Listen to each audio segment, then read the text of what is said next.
Hello bachon, let's see this question. Question says that a tower T1 of height 60 meters is located exactly opposite to a tower T2 of height 80 meter on a straight road from the top of T1। तो सबसे पहले तो आप दो tower बना लो बच्चों। यहाँ पे एक तो हमारे पास टावर एक 60 मीटर है और एक 80 मीटर है। जस्ट अ मिनट बच्चों।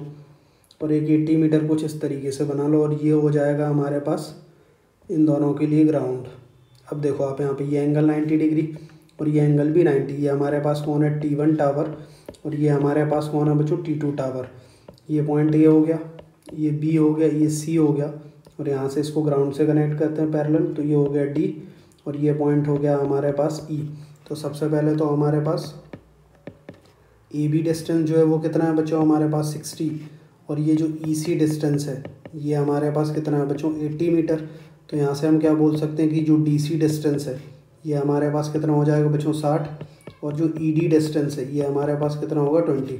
अब देखो आप क्या बोला जा रहा है, from the top of T1 मतलब T1 के टॉप पे if the angle of depression of the foot of the T2, मतलब ये इस तरीके से angle of depression is twice the angle of elevation of the top of T2, मतलब point A से जो इसके टॉप पे जो एंगल बन रहा है ये एंगल, अगर ये एंगल कितना है? थीटा, तो ये जो एंगल ऑफ डिप्रेशन बन रहा है हमारे पास ये एंगल ऑफ डिप्रेशन कितना है बच्चों? 2 theta.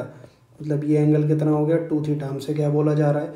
Then the width of the road between the feet of the tower T1 and T2, मतलब हमें बी सी डिस्टेंस कैलकुलेट करनी है। तो ये कितना आ जाएगा बच्चों? एक्स।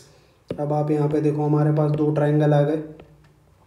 तो सबसे पहले तो आप यहाँ पे क्या करो बच्चों? In triangle E D A triangle, तो इस ट्राइंगल में अगर हमने 10 अप्लाई करा तो यहाँ से tan थीटा का वैल्यू कितना आएगा बच्चों? E D divided by A D, और ए डी बी सी के बराबर है। तो यहाँ से हमारे पास क्या आ गया कि tan theta is equal to E D कितना है? 20 डिवाइडेड बाय ए डी कितना हो गया? एक्स। अब एक और ट्राइंगल हमारे पास कौन है बच्चों? इन ट्राइंगल ए बी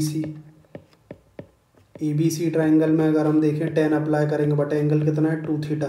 तो tan 2 theta is equal to A B distance कितना है बच्चों? 60 डिवाइडेड बाय एक्स। अब tan 2 थीटा का फॉर्मूला लगाओ तो ये कितना आएगा? 2 tan थीटा अपॉन में 1 माइनस ये हो गया बच्चों tan square theta is equal to 60 divided by x, और ये tan थीटा उठा के आप यहाँ रख दो।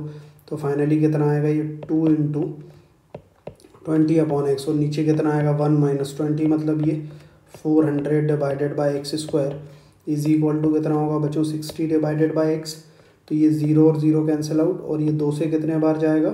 3 बार, और x भी कैंसिल आउट। तो फाइनली कितना हो गया हमारे पास? ऊपर तो एक्स स्क्वायर हो जाएगा और 2 बचा, तो ऊपर हो गया 2x square divided by x square minus 400 is equal to 3। तो फाइनली यहाँ से हमारे पास x square is equal to कितना आएगा बच्चों? 1200। भाई ये इस तरफ गया और ये 1200 हो गया। तो यहाँ से अगर हम देखें x का वैल्यू कितना आएगा? 100 था तो ये 10 हो गया, और ये 2√3 मतलब 20√3। तो x का वैल्यू कितना आएगा बच्चों? 20√3, और सारे डिस्टेंसेस मीटर में चल रहे हैं। तो 20√3 मीटर अगर हम देखें तो फोर्थ ऑप्शन जो है वो अपना करेक्ट है बच्चों। I hope you understood well. Thank you बच्चों।